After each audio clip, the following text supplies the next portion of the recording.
اعوذ باللہ من الشیطان الرجیم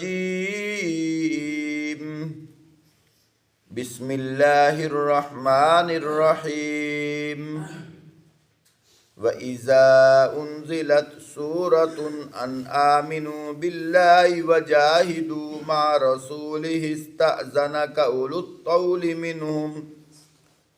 منهم وقالوا ذرنا نکم مع القاعدین۔ فرمایا جب کبھی کوئی صورت اس مضمون کی نازل ہوتی ہے کہ اللہ کو مانو اور اس کے رسول کے ساتھ مل کر جہاد کرو، تو تم نے دیکھا جو لوگ ان میں سے طاقت رکھتے تھے وہی تم سے درخواست کرنے لگے کہ انہیں جہاد کی شرکت سے معاف رکھا جائے، اور انہوں نے کہا کہ ہمیں چھوڑ دیجئے کہ ہم بیٹھنے والوں کے ساتھ رہیں گے۔ رضوا بأن يكونوا مع الخوالف وطبع على قلوبهم فهم لا يفقهون۔ فرمایا ان لوگوں نے گھر بیٹھنے والی عورتوں میں شامل ہونا پسند کیا اور ان کے دلوں پر مہر لگا دی گئی، اس لیے کہ ان کی سمجھ میں اب کچھ نہیں آتا۔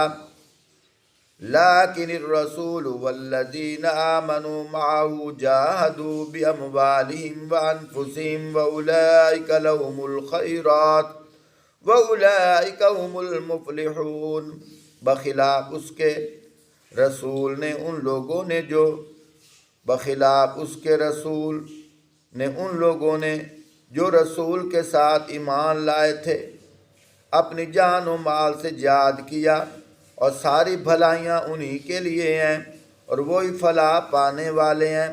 اعد اللہ لهم جنات تجری من تحتها الانہار خالدین فیہا ذالک الفوز العظیم۔ اللہ نے ان کے لیے ایسے باغ تیار کر رکھے ہیں جن کے نیچے نہریں بہہ رہی ہیں، ان میں وہ ہمیشہ رہیں گے، یہ ہے عظیم الشان کامیابی۔ وَجَاءَ الْمُعَذِّرُونَ مِنَ الْأَعْرَابِ لِيُؤْذَنَ لَهُمْ وَقَعَدَ الَّذِينَ كَذَبُوا اللَّهَ وَرَسُولَهُ سَيُصِيبُ الَّذِينَ كَفَرُوا مِنْهُمْ عَذَابٌ أَلِيمٌ۔ اور عرب کے دیہاتوں میں سے بھی بہت سے لوگ آئے جنہوں نے عذر کیے تاکہ انہیں بھی پیچھے رہ جانے کی اجازت دے دی جائے۔ اس طرح بیٹھے رہے وہ لوگ جنہوں نے اللہ اور اس کے رسول سے ایمان کا جھوٹا وعدہ کیا تھا۔ ان عربی دیہاتوں میں بھی جن لوگوں نے کفر کا طریقہ اختیار کیا، عنقریب و دردناک سزا سے دوچار ہوں گے۔ لیس علی الضعفاء ولا علی المرضى ولا علی الذین لا یجدون ما ينفقون حرج اذا نصحوا للہ ورسولہ ما علی المحسنین من سبیل واللہ غفور الرحیم۔ ضعیف اور بیمار لوگ اور وہ لوگ جو شرکت جہاد کے لیے زیادہ راہ نہیں پاتے، اگر پیچھے رہ جائیں تو کوئی حرج نہیں، جبکہ وہ خلوص دل کے ساتھ اللہ اور اس کے رسول کے وفادار لتحملہم قلت لا اجد ما احملکم علیہ تولوا واعینہم تفیض من الدمع حزنا الا یجدوا ما ينفقون۔ اسی طرح ان لوگوں پر بھی کوئی اعتراض کا موقع نہیں ہے جنہوں نے خود آ کر تم سے درخواست کی تھی کہ ہمارے لیے سواریاں بام پہنچائی جائیں، اور جب تم نے کہا کہ میں تمہارے لیے سواریوں کا انتظام نہیں کر سکتا تو وہ مجبوراً واپس گئے، اور حال یہ تھا کہ ان کی آنکھوں سے آنسو جاری تھے اور انہیں اس بات کا بڑا رنج تھا کہ وہ اپنے خرچ پر شریک جہاد ہونے کی طاقت نہیں رکھتے۔ انما السبیل علی الذین یستأذنونک وهم اغنیاء رضوا بأن يكونوا مع الخوالف وطبع اللہ علی قلوبهم فهم لا يعلمون۔ البتہ اعتراض ان لوگوں پر ہے جو مالدار ہیں پھر بھی تم سے درخواست کرتے ہیں کہ انہیں شرکت جہاد سے معاف رکھا جائے۔ انہوں نے گھر بیٹھنے والی عورتوں میں شامل ہونا پسند کیا، اللہ نے ان کے دلوں پر مہر لگا دی، اس لیے اب یہ کچھ نہیں جانتے۔ اللہ کے ہاں ان کی اس روش کا کیا نتیجہ نکلنے والا ہے۔ محترم سامعین، الحمدللہ آج 9 دسمبر 2022 جمعے کا دن ہے۔ ایک وہ وقت تھا، آج سے تقریباً 1.5 سال قبل ہم نے پہلا سپارہ شروع کیا تھا۔ الحمدللہ آج 10 پارے مکمل ہو چکے ہیں۔ وہ لوگ بہت خوش نصیب ہیں جنہوں نے پہلے دن سے پہلی آیت کا ترجمہ سنا اور آج تک وہ تسلسل کے ساتھ سنتے آ رہے ہیں۔ خوش نصیب اس لیے ہیں کہ انہوں نے اپنے اللہ کا کلام سنا۔ کلام پڑھنا بھی ثواب، کلام سننا بھی ثواب، کلام کا دیکھنا بھی ثواب۔ وہ کلام بات کو کہتے ہیں۔ کلام اللہ کا معنی اللہ کی بات، اپنے اللہ کا فرمان یعنی قرآن مجید۔ یہ بہت نورانی محفل ہے۔ بیٹھتے وہی ہیں جن کو میرے اللہ پسند کرتے ہیں۔ شاعر تو کہتا ہے نا، محبوب کی محفل کو محبوب سجاتے ہیں، لیکن آگے میں یوں کہا کرتا ہوں، محبوب کی محفل کو محبوب سجاتے ہیں، آتے وہی ہے در پر جن کو میرے اللہ بلاتے ہیں۔ جن کے دلوں میں میرے اللہ محبت ڈالتے ہیں، وہ غیب کی رسی ہے، محبت کی رسی ہے، جس کو اللہ اس رسی سے باندھ کر یہاں بٹھا دیتے ہیں۔ حالانکہ یہاں کوئی چاول وغیرہ تو کوئی نہیں تقسیم ہوتے کہ جلسے کے اختتام پر لنگر کا انتظام ہوگا۔ ہاں جی، یہاں تو صرف یہ ہے کہ پڑھنا پڑھانا اور آخر میں اشراق کے نفل پڑھ کے اپنے گھروں میں لوٹ جانا۔ تو یہ اللہ کی رضا ہے، یہ عام کسی کو نصیب نہیں ہوتی۔ بہرحال وقت صرف ہو جائے گا۔ بات کرنے کا مقصد یہ ہے کہ ہمیں اپنے اللہ کا شکر ادا کرنا چاہیے۔ تو یہ غزوہ تبوک کا مسئلہ بیان ہو رہا تھا۔ سورۃ التوبہ تقریباً 99% یہ ساری سورت جو ہے، یہ غزوہ تبوک کے اندر جو لوگ جنگ میں شریک نہیں ہوئے ان کے متعلق مختلف عنوانات پر بیان کیا گیا ہے۔ 2-4 باتیں عرض خدمت کرتا ہوں۔ یہ جو غزوہ تبوک ہے، بعض علماء نے لکھا ہے یہ آخری جنگ تھی، آخری غزوہ تھی۔ غزوہ اسے کہتے ہیں جس کے اندر آپ صلی اللہ علیہ وسلم بنفس نفیس خود تشریف لے جائیں، اور یہ 28 غزوات ہیں۔ اور آپ صلی اللہ علیہ وسلم کے زمانے میں جو جنگ لڑی جائے اور حضور خود نہ جائیں اس کو سریہ کہا جاتا ہے۔ یہ 72 سریے ہیں۔ تو بہرحال یہ غزوہ ہے، غزوہ تبوک اس کو کہا جاتا ہے۔ بہت زیادہ سفر تھا اور گرمیوں کے ایام تھے، اور اللہ کی شان مدینے کے اندر ان کا تجارت کا جو سیزن تھا وہی دن تھے، یعنی کھجوریں پکی ہوئی۔ لوگوں کی ایک طبیعت ہوتی ہے کہ ہم نے کمرے تعمیر کرنے ہیں، ہم نے بچوں کی شادیاں کرنی ہیں، تو کیا کہتے ہیں، گندم کی کٹائی کریں گے تو ہم یہ سب کچھ کر لیں گے۔ یعنی پورے سال کا جو دار و مدار ہے فصل پہ ہوتا ہے۔ تو ان لوگوں کا اسباب کی دنیا میں دار و مدار کھجوروں پر تھا، اور اللہ پاک کے حکم کی طرف سے حکم آیا، انفروا خفافا وثقالا، ہلکے ہو بوجھا لو، اللہ کے راستہ میں نکلو۔ تو میں نے مختلف جگہوں پر اس کی تشریح کر دی ہے، عنوان کی طرف آنا چاہتا ہوں۔ تو اس کے اندر دیکھنے میں تو کافی مسلمان تھے، لیکن جنگ میں سارے نہیں گئے، لیکن حکم تھا۔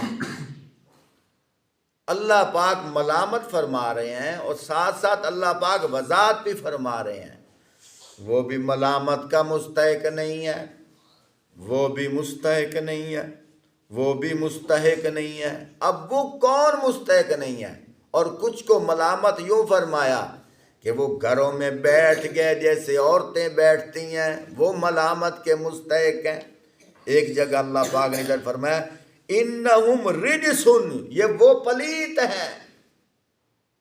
اللہ پاک نے ایک جگہ فاسق کو پلیت کہا اور ایک جگہ مشرک کو پلیت کہا۔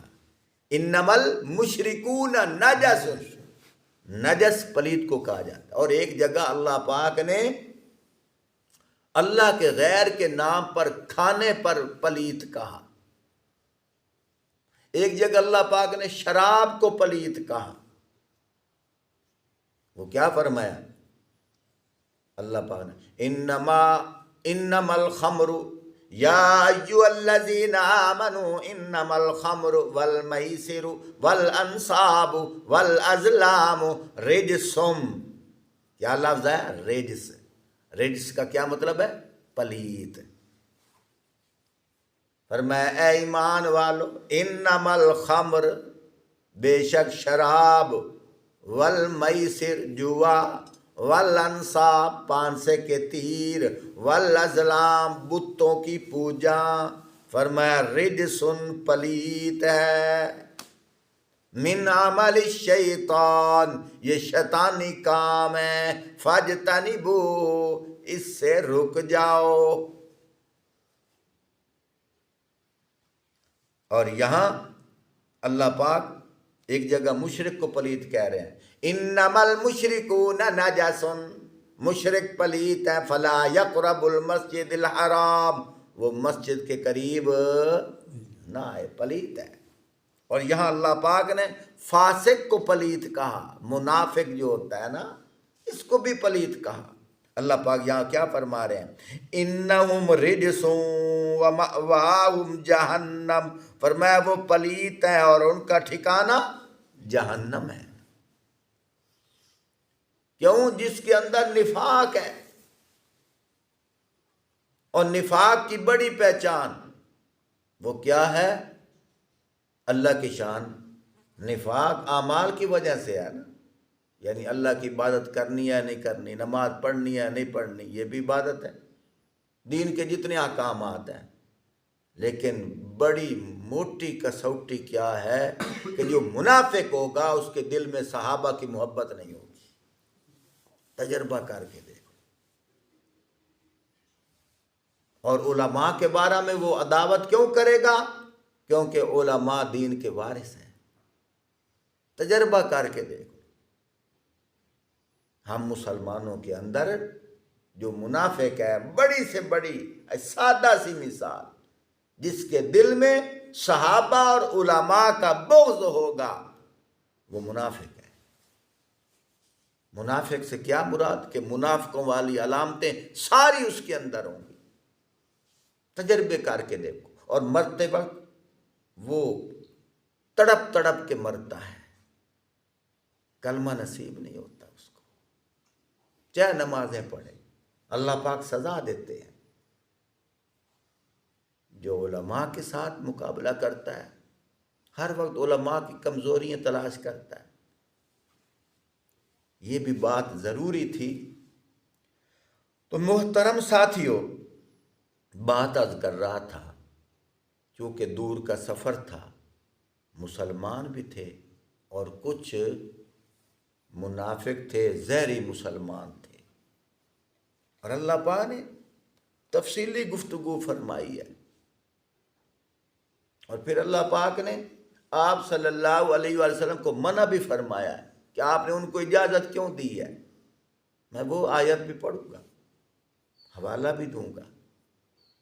یہ ان لوگوں کے لیے میسج ہے جو لوگ کہتے ہیں نبی مختار کل ہیں۔ اللہ تو حضور کو منع کر رہے ہیں، آپ نے ان کو اجازت کیوں دی ہے؟ یہ کیوں کا لفظ اس کے لیے نہیں آتا جو مختار کل ہو، اس کے لیے آتا ہے جو محکوم ہو، جو محکوم ہو۔ پوری کائنات محکوم ہے، ایک اللہ ہے جو حاکم ہے۔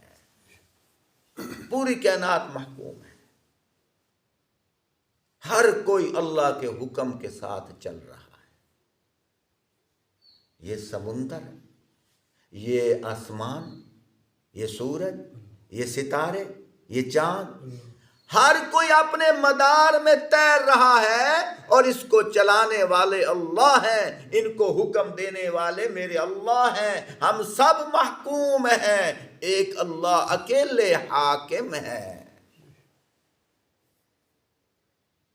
اس لیے اللہ پاک نے آپ صلی اللہ علیہ وسلم سے فرمایا، میں حوالہ دیتا ہوں سورۃ توبہ 10واں پارہ آیت نمبر 43، 42 ختم ہو رہی ہے، 43 شروع ہو رہی ہے۔ اللہ پاک خود فرماتے ہیں، عفا اللہ عنک لما اذنت لهم حتی یتبین لک الذین صدقوا وتعلم الکاذبین۔ فرمایا اے نبی صلی اللہ علیہ وسلم، اللہ تمہیں معاف کرے، آپ نے کیوں انہیں رخصت دی تھی؟ ترجمہ پڑھ کے دیکھ لو۔ میں تو کہا کرتا ہوں اگر اس کا ترجمہ یہ نہیں ہے چلو تم کر کے دکھا دو، اس کا ترجمہ کیا ہے، اور اس کا شان نزول یہ نہیں ہے، تم بتا دو کون سا شان نزول ہے، کوئی تو ہوگا، بتاؤ تو صحیح۔ اے نبی صلی اللہ علیہ وسلم، اللہ تمہیں معاف کرے، آپ نے کیوں انہیں اجازت دی تھی، رخصت کی اجازت کیوں دی تھی؟ تمہیں چاہیے تھا کہ خود رخصت نہ دیتے تاکہ تم پر کھل جاتا کہ کون لوگ سچے ہیں اور کون لوگ جھوٹے ہیں۔ رخصت سے کیا مراد ہے؟ آپ صلی اللہ علیہ وآلہ وسلم نے جب حکم فرمایا تو کچھ ایسے لوگ تھے جو نبی نہ تھے اور تھے مخلص۔ یہ ابھی اللہ پاک نے قرآن میں فرمایا، میں پھر پڑھوں گا۔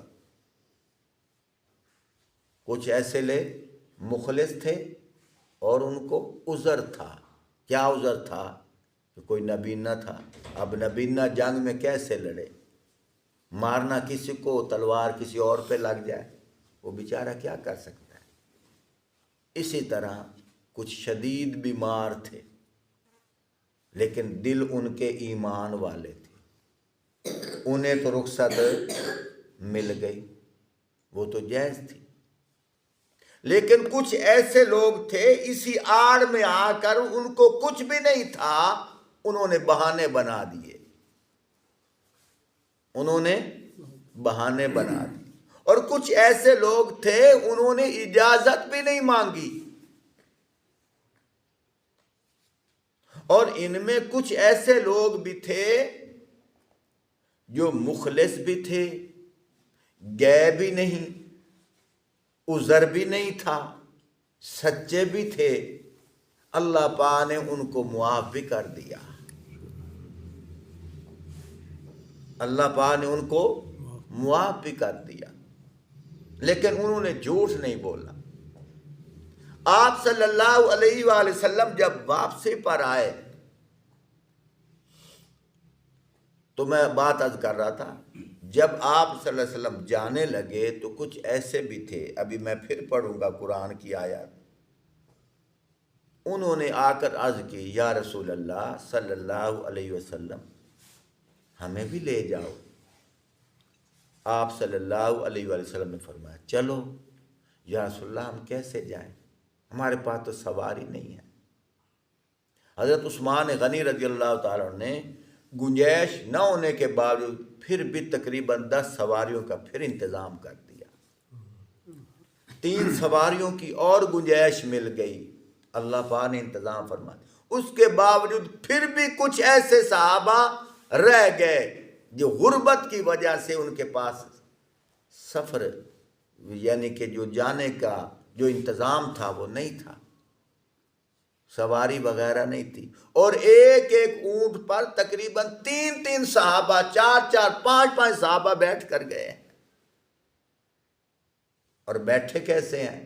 3 اوپر بیٹھ کے 2 چل پڑے، پھر کچھ تھوڑی دیر بعد وہ اوپر بیٹھے، دوسرے نیچے آ گئے، اس طرح کچھ ایسے تھے جن کا ان کا متبادل بھی انتظام نہیں تھا، لیکن دل خالص تھے، اللہ نے ان کے دلوں کی گواہی دی ہے۔ فرمایا میرے محبوب جب وہ آپ کے پاس آئے تھے سواری کا انتظام نہیں تھا، وہ روتے ہوئے واپس آئے کہ کاش کہ ہمارے پاس انتظام ہوتا ہم بھی جاتے۔ فرمایا میرے محبوب وہ ملامت کے مستحق نہیں ہے، وہ تو ایمان والے ہیں۔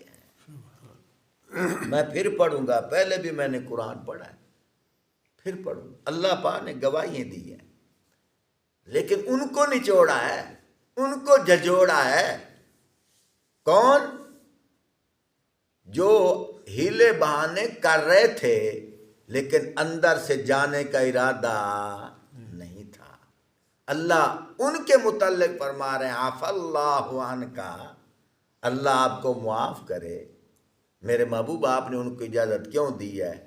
اب ظاہری طور پر وہ بھی انہی کی ذات میں آئے ہوئے ہیں نا، اسی رنگ میں آئے ہوئے ہیں نا جو مخلص تھے، لیکن دلوں کے راز کون جانتا ہے؟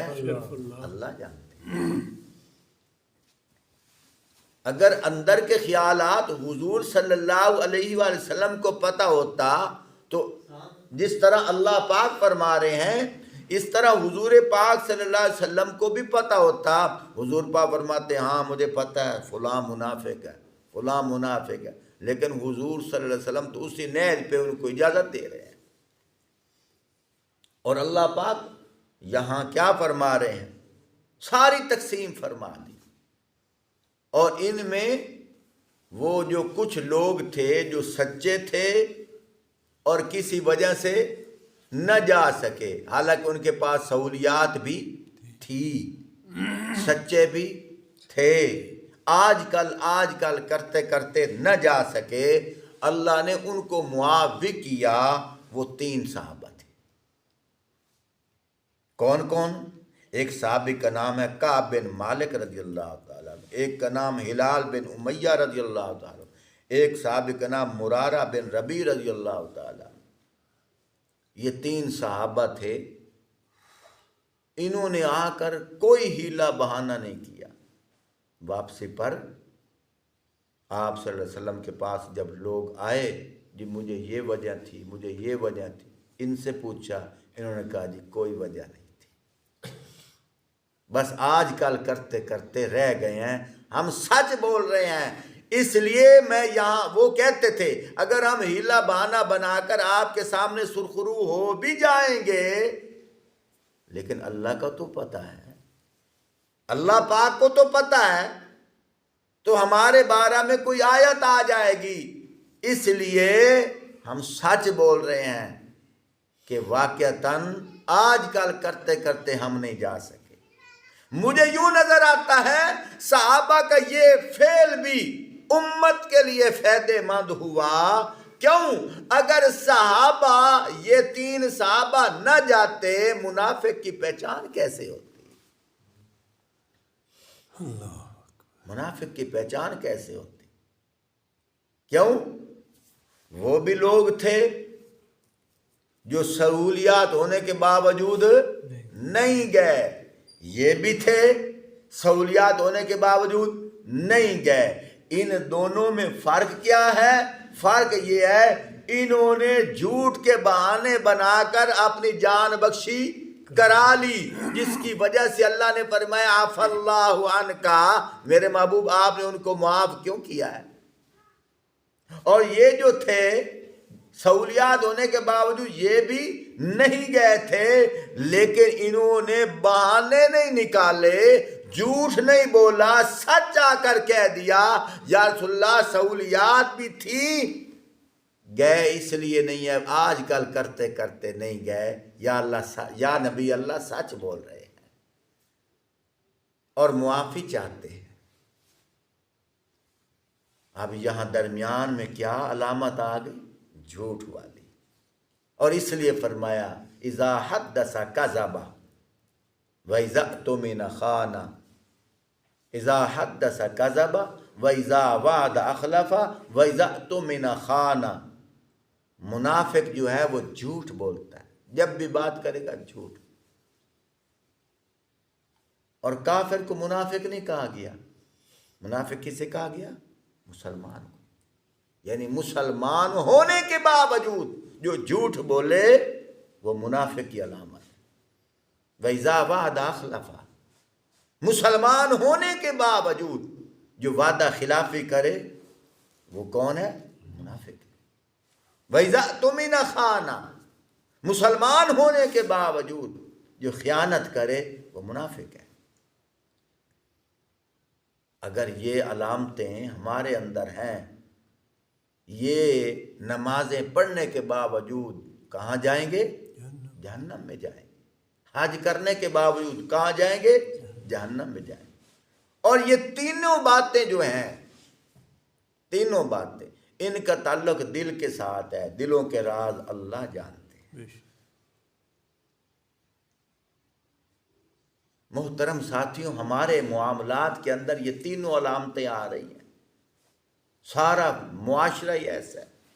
جیسے ایک آدمی انڈے لینے گیا، ایک انڈا توڑا خراب، دوسرا توڑا خراب، تیسرا توڑا خراب. پھر کیا کہتا ہے؟ یار تیرے پاس جتنے ٹرے پڑے ہیں میں تو کہہ رہا ہوں سارا انڈا گندا ہے. بازار چلے جاؤ، کس کو دیکھوں، کس کے پاس جاؤں؟ ایک ایک کو دیکھ لو. بازار چلے جاؤ، پکے نمازی، جب اذانیں ہوں گی فوراً چل بس بس بس بس نماز کا ٹائم ہو گیا، چل بھاگنے کی کریں گے. لیکن 5 منٹ بیٹھ جاؤ، تینوں علامتیں موجود ہیں. پھر کہتے ہیں جی وقت پہ بارش نہیں ہو رہی، پھر کہتے ہیں ہماری اللہ نہیں سنتے. تینوں علامتیں موجود ہیں. اور اگر کوئی آدمی کہہ دے آگے سے، دوسرا پتہ کیا کہتا ہے؟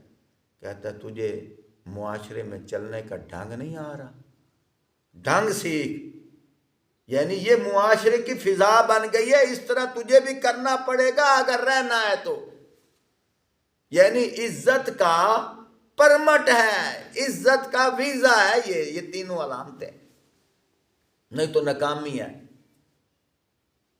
کوئی ایک آدمی تو بتائے نا، قاری صاحب میں تہجد بھی پڑھتا ہوں ماشاءاللہ، 5 نمازیں پڑھتا ہوں ماشاءاللہ، لیکن قاری صاحب آپ جھوٹ بول رہے ہو، یہ تینوں علامتیں میرے اندر نہیں. کوئی ایک تو بتائے. الحمدللہ ہمارے جنگ کی آبادی 1 لاکھ سے اوپر ہے. زیادہ ہے، اوپر کہہ رہے ہیں، زیادہ، بہت زیادہ. 1 لاکھ سے اوپر ہے. 100 آدمی آ جائیں، 100 آدمی آ کر یہ کہہ دیں، چلو 10 آدمی آ جائیں آ کر کہہ دیں کہ یہ تینوں علامتیں ہمارے اندر نہیں ہیں. وہ کون سے؟ جو نمازی ہیں، میں ان میں سے کہہ رہا ہوں. ان جو دوسرے ہیں وہ تو ہیں نا، جو نمازی ہیں. چلو کوئی مسجد کا متولی آ جائے، وہ کہے کہ یہ تینوں علامتیں میرے اندر نہیں ہیں. کوئی مسجد کا متولی آ جائے. میرے محترم ساتھیوں، پھر ہمارے اوپر پریشانیاں کیوں نہ آئیں؟ ہم اپنے حکمرانوں کو برا بھلا کہتے ہیں، یہ علامتیں ہمارے اندر ہیں. حدیث پاک کے اندر آتا ہے جس کا مفہوم یہ ہے کہ انسان کے اعمال جیسے ہوتے ہیں ویسے حاکم میں وقت آتا ہے. جب ہمارے اندر اعمال بھی ایسے ہیں. اب دیکھو میں نے بہت بڑی بات کی ہے اور یوٹیوب پر بیان جائے گا، ایک دفعہ ہلیں گے، یہ کون ہے اس کو پکڑو، کیوں جھوٹ بول رہا ہے؟ جو بندہ قرآن اندے سیتے رکھے، دس تو جنید بغدادی ہیں، کیا تینوں علامتیں تیرے اندر نہیں ہیں؟ میرے محترم ساتھیوں، میں اس نہج پہ بات نہیں کر رہا. اس دلدل میں ہم سب پھنسے ہوئے ہیں. کوئی تذلیل ارادہ نہیں ہے، یا اللہ مجھے معاف کرنا. فکر مندی ہے. ہمیں سوچنا چاہیے. یہ سبز منڈی ہے، ایک گیٹ سے داخل ہو جاؤ، دوسرے گیٹ سے نکلو، کتنے بیٹھے ہیں ماشاءاللہ، تثبیت منڈکا ٹھا مڑکا، معذرت کے ساتھ چلہ 4 مہینہ بھی لگائیں گے. مجھے پوری سبز منڈی سے ایک تو جنید بغدادی دکھا دو. کوئی ایک دکھا دو. ایک بھی نہیں ملے گا. نہیں نہ ملے گا. کوئی ہے تو مجھے دکھا دو. ریل بازار چلے جاؤ، ہر سال حج پہ جاتے ہیں، کوئی ایک تو دکھا دو. تینوں باتیں اس کے اندر نہ ہوں. پھر ہم کیوں اللہ سے کہتے ہیں یا اللہ ہمارا حاکم ایسا ایسا ہے؟ اللہ پاک فرماتے ہیں جب خود اپنی حالت تم نہیں تبدیل کرتے کیسے بدلے؟ خود تو ہمیں تبدیل کرنی چاہیے. رات کو سوتے وقت ہمیں سوچنا چاہیے کیا یہ تینوں علامتیں کہیں ہمارے اندر تو نہیں ہیں؟ اگر ہمارے اندر ہیں تو ہمیں کیا کرنا چاہیے؟ ڈاکٹر بتائے تیرے اندر کینسر کی علامت ہے، تیرے اندر ڈینگی بیماری مچھر والی بیماری کی علامت ہے، کتنا فکر مند ہوتا ہے. تیرے اندر بواسیر کی علامت ہے، کتنا فکر مند ہوتا ہے. اوے اللہ کے نبی صلی اللہ علیہ وسلم نے ہمیں یہ 3 علامتیں بتائی ہیں، کبھی فکر کی ہے؟ اور چھڈو جی اللہ بخشے گا. حالانکہ یہ کدھر جائیں گے؟ جہنم میں جائیں گے. اللہ ہم سب کو محفوظ رکھیں. بہرحال میرے آگے قرآن پڑھا ہے، سچ بول رہا ہوں، تذلیل نیت نہیں ہے. اللہ کی قسم تذلیل نیت نہیں. مسلمان بہت قیمتی ہے، انسان بہت قیمتی ہے. صرف یہ ہے کہ شاید کہ کوئی تنہائی میں بیٹھ کر یوٹیوب پر میرا بیان جائے گا، کوئی تنہائی میں بیٹھ کر سوچے تو صحیح ہم کیا کر رہے ہیں، کدھر جا رہے ہیں، کس طرف جا رہے ہیں. یہی مومن تھا، کافر مغلوب تھا، مومن غالب تھا. اب کافر غالب ہے، ہم مغلوب ہیں. کیا وجہ ہے؟ ہمارے اندر کی حالت مردہ ہو چکی ہے. کتنے ایسے مسلمان ہیں.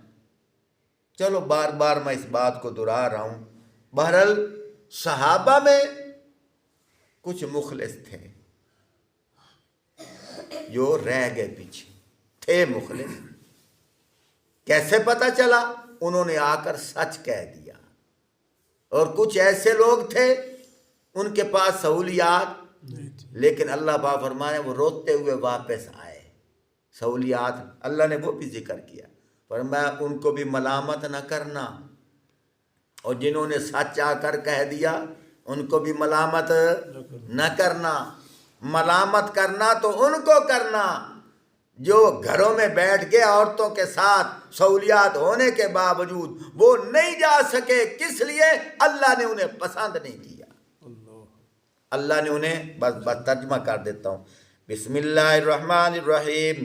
لیس علی الضعفاء ولا علی المرضى ولا علی الذین لا یجدون ما ينفقون حرج اذا نصحوا للہ ورسولہ ما علی المحسنین من سبیل واللہ غفور رحیم. ضعیف اور بیمار لوگ، وہ لوگ جو شرکت جہاد کے لیے زاد راہ نہیں پاتے، اگر پیچھے رہ جائیں تو کوئی حرج نہیں ہے. پیچھے ہٹ جائیں تو کوئی حرج، رہ جائیں تو کوئی حرج نہیں ہے، جبکہ وہ خلوص دل کے ساتھ اللہ اور اس کے رسول کے وفادار ہوں. ایسے محسنین پر اعتراض کی کوئی گنجائش نہیں ہے، اور اللہ درگزر کرنے والا، رحم فرمانے والا ہے. وَلَا عَلَى الَّذِينَ إِذَا مَا أَتَوْكَ لِتَحْمِلَهُمْ قُلْتَ لَا أَجِدُ مَا أَحْمِلُكُمْ عَلَيْهِ تَوَلَّوْا وَأَعْيُنُهُمْ تَفِيضُ مِنَ الدَّمْعِ حَزَنًا أَلَّا يَجِدُوا مَا يُنْفِقُونَ.